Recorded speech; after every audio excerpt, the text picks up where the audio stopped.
You're listening to a podcast by the Perennial Leader Project.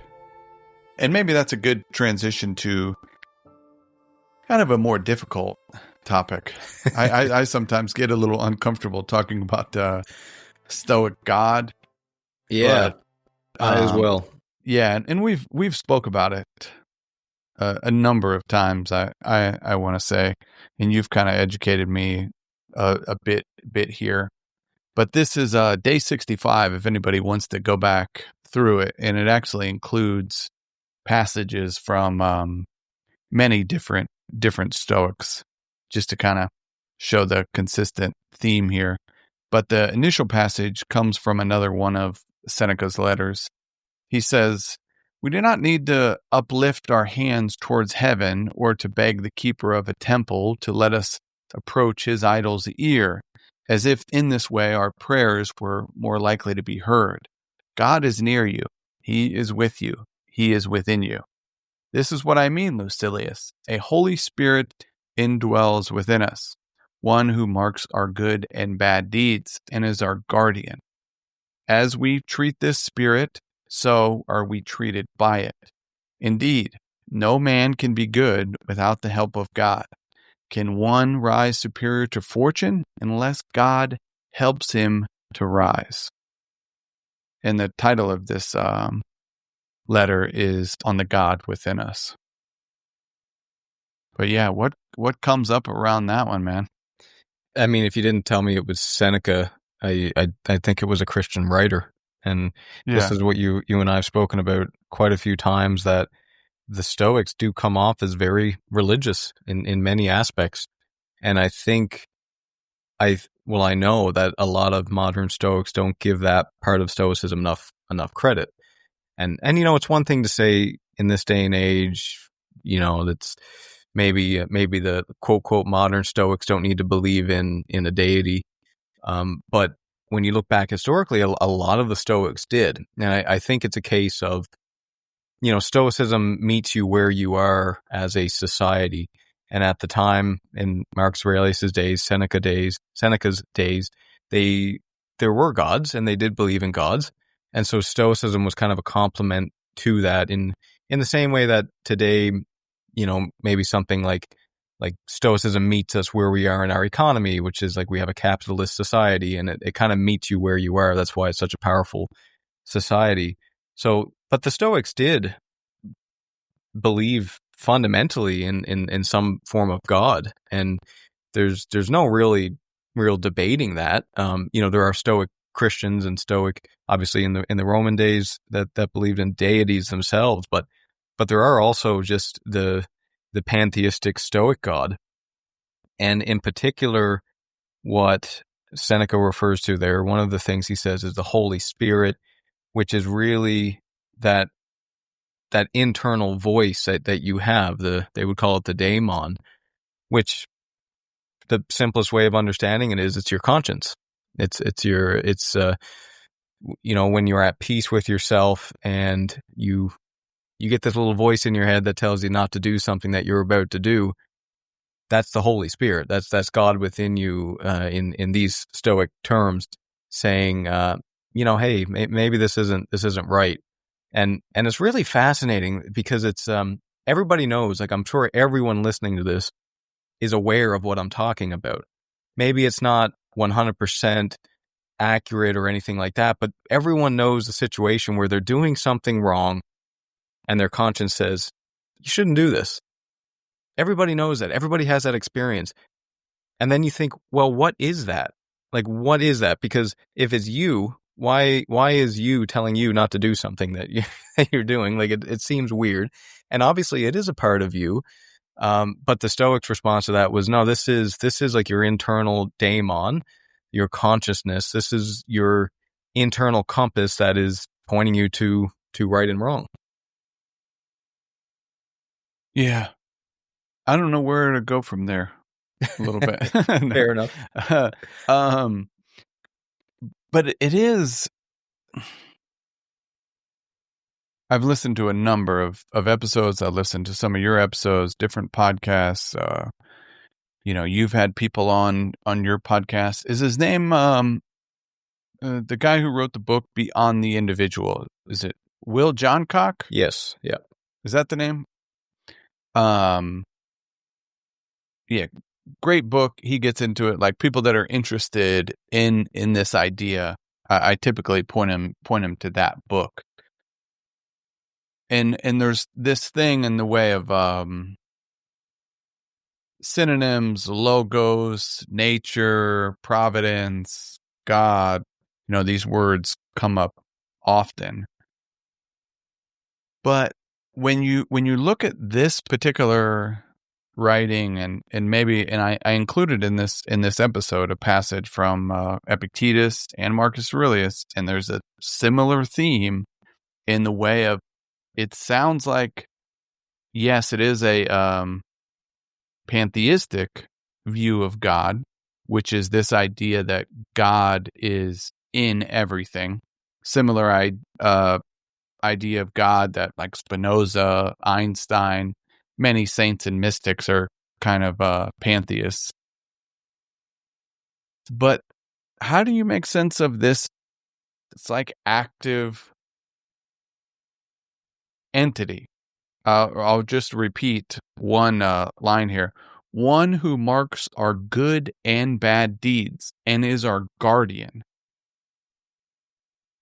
And there's many other lines of this. It's kind of like this active thing. Epictetus talks about, how can I follow the gods in everything? How can I be content with the divine administration? And there's this, to end this ramble here, in that book, Beyond the Individual, and many others, this thing of like, well, the universe there's reason. It's like this reason thing. It's not a random, materialistic, just happenstance type of thing. How do you make sense of that? I really don't. Just before I go on a big ramble about my interpretation of all this, the whole question of God, and I did dive into this quite a bit with Will, and it was a couple great conversations. I had him on several times, and he's really delved deep into these topics. But I don't know. There's so many different ways to approach this conversation of God and sort of like the universe having its reason. What I would say is, I think if you look back at history, evolution, as far back as what we know, the Stoics believe that none of that was really random, that there was kind of this progression, and that there is this progression towards morality, like a better morality over time, and that we don't always know what that means. And something very interesting that came to mind as you're talking about this idea of like reason being embedded in the universe is that there's a evolutionary biologist called Brett Weinstein, and he has kind of this additional theory on top of Darwin's evolution, which he believes that the process of evolution is not that there's something else there that's accelerating it. And when I think, as opposed to just being random mutation that eventually over the course of time, he says that he thinks that Darwinism explained this, just not in enough concrete terms, that there's something else pushing things to accelerate towards improvement faster, and we don't really know what that is. And so I think, there, again, this conversation can get incredibly deep on this idea of like what it means for the universe to have reason and move forward. But I think you can get lost in it in the day-to-day interactions. And for a conversation this big, sometimes it helps to zoom out and you look at like where we've come as a species and as a planet even.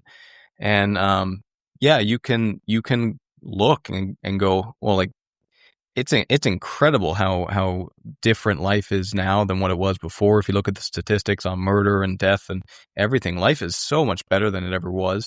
Not for everyone. Some people have different, there's wars going on now, of course. but it speaks to this idea that the Stoics talk about in terms of there being some other force at play here. And I think in today's modern world, when people hear God, they think the Family Guy interpretation of a man with a beard in the clouds screaming at Peter Griffin. And I think the idea of God is so deep and layered that I suppose I'm somewhat agnostic in the fact that I don't understand it. I don't know what it means. I have no idea what it means, but I can wrestle with some of these ideas and probably lose the wrestling match. But they're fun to play with regardless. And I think the biggest thing for me as let's say a practicing Stoic with God is to accept, A, believe that virtue is the only good, and B, to be humble enough to accept that there's probably a lot that I don't know and I'm incapable of knowing. Yeah. I think I might have put something in this episode, or at least maybe I was thinking about it. You know, you read some of this stuff and there's quite a bit around Providence and many of the different, these original Stoic texts and stuff like that. But I still don't know. Like, I could read, everything Seneca or Epictetus has to say on this particular topic, but I still don't know. Without really meeting them and asking a bunch of follow-up questions and like, hold on a second, wait, say that again? You mean what? So there is just something about the topic that, comes up as like ineffable type of, it's like there's just certain topics that are so big that it's difficult to really know what someone means. And my point behind that is like, there's something personal about it. Like, we each have, if we were like pinned down, hey, Brandon, I need a 10,000 word, essay on this, not like what the Stoics, but just like everything in general that you've, picked up along the way. Like, what are your thoughts here? It would be very difficult to like, you could do it, but it might take you a number of months to really, kind of capture like an exhaustive thing of what you think about it, but you do have some sort of thoughts about it. And I think it shapes all sorts of actions. Like, even when we were talking about initially in the conversation of kindness and intention, I want to, show up this way. I don't think it's just because you read the Stoics and they were talking about justice and you were like, yeah, you know what? Fairness, equity, kindness, I buy into that. I think there's something deeper. And you mentioned as well, it's like, we kind of know it. We kind of, maybe there's some sort of conscience, this and that, there's an inner voice around whatever. There's something. So it's like, my point is, I don't exactly know, but it's something around like, we each like have to wrestle with this in some sort of way. Like, whatever we read, whatever this, it's like, it does seem like it influences our morality, or even just the thing of like living in accordance with nature and like fate and kind of, surrendering, aligning ourselves with something. It seems like it's an integral piece, but we can't get it from someone else. It's like, we have to contemplate it and come up with some sort of clarity of what role that plays. At least I think something like that. Yeah, I would agree. And I think a lot of this does get down to Jonathan Haidt's idea of humanity and how the human mind works is not being solely an individual. Beyond the Individual by Will Johncock, like that same idea that there is a huge part of our psychology that relies on togetherness with other people, and that we can't live in a vacuum. We're physically individuals, but we're not psychologically individuals. And it's very interesting. It's like picture like a beehive. Bees don't act on an individual level. They are individuals. You can grab one bee, or you can grab 2 bees or 10 bees, but psychologically, they will sacrifice their lives without even thinking about it for the hive. And they're kind of like an extreme on this psychological hive mind, right? Human beings, from what Jonathan Haidt believes, is human beings are 10% is what he estimated, which is a rather arbitrary number, but there's some part of our psychology that is 100% like the beehive mindset, where like we are willing. I mean, explain to me why people have been shown to throw themselves on grenades to save their friends in war. I mean, explain that, how that has any self-interest whatsoever. You're dying. You're sacrificing yourself. And, you know, this doesn't happen every single day in every single situation, because we are probably, the majority of us are more individuals than we are hive mind, but there is something greater than us, and we know this deep within us, and it is psychological, and it's hard to wrap our heads around it because we're separate beings physically, but our psychology is not. Like, there's something connecting us, and you might call this the cosmopolis, the God within us. I mean, it's another way of describing it, which is the same idea that the Stoics here are talking about. Yeah, and I could see when you bring up the example of like someone jumping on a grenade, you know, the skeptic, which is also like in me. Well, maybe that's like an unconscious type of thing, and then it's like this happens. But then, well, no, because like you could think about World War I, World War II, you know, it's even on video, like some of these people, you know, getting in those little boats, like storming the beaches and just stepping up. Like there's a war, there's evil that exists on the other side of the world. And then you have thousands of people that volunteer, also people that are drafted. But you even think from a nation, you know, thinking about that and battling evil, if you will. And I love the example of the bee. The only thing I would add, or you know, would wonder what the Stoics would say as well, is it's like physically an individual, and it's like psychologically, but is it psychologically like and spiritually, like some sort of thing? Because the psychological language the Stoics could use. They could use some sort of, you know, very rational psychological language on some of these things, like when they're making sense of the morality, but they don't. Like the language is some sort of more spiritual. It's more like divine type of thing. You think of like Marcus Aurelius talking about where like to be angry at someone, you know, goes against nature, because it's like we're part of the same seed, not by, you know, blood. This person is not my biological brother, but they are like my brother by the same seed. So it's like in some sort of way, it's like same creator. We're coming from this same original seed. I don't know. It's kind of wild, because it's like they're making a lot of these morality arguments, and back to the thing of like practicing the philosophy. A lot of this stuff like comes back to this, you know, even the beehive that you mentioned also like comes up as an analogy in meditations.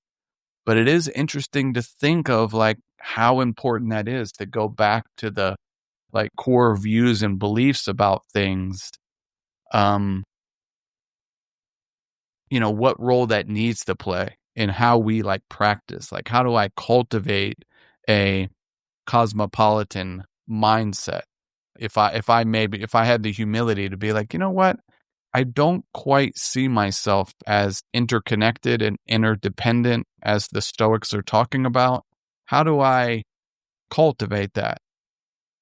Because it comes up in terms of like reminding and all of that type of stuff over and over. It's kind of interesting. Yeah, and last practical thing I'll say, I guess, on this before we move on is help other people. Like, you're talking about how to feel connected, and there's a direct correlation between what you do for other people and your level of contentment and happiness and joy, and it speaks to this idea that it's the whole idea of Stoicism, like to be pro-social. When you're withdrawn from the world, it's not a Stoic way to live, and it's hard for you to live according to nature, because it's outside of your human nature. Whereas if you engage with your family, you engage with your community, you make personal sacrifices for the greater good of your family, your community, your country, and so on. That's how your psychology is set up to be successful in the grand scheme of things. And it's the same answer of kindness, compassion, all of that stuff. Yeah. It makes me think about it also in the way of practicing philosophy.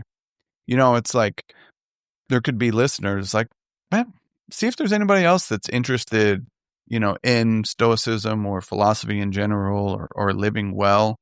And you could wrestle with these ideas, like a short passage, and, spend 30 minutes or an hour in some sort of philosophical dialogue about it. Well, what does that mean?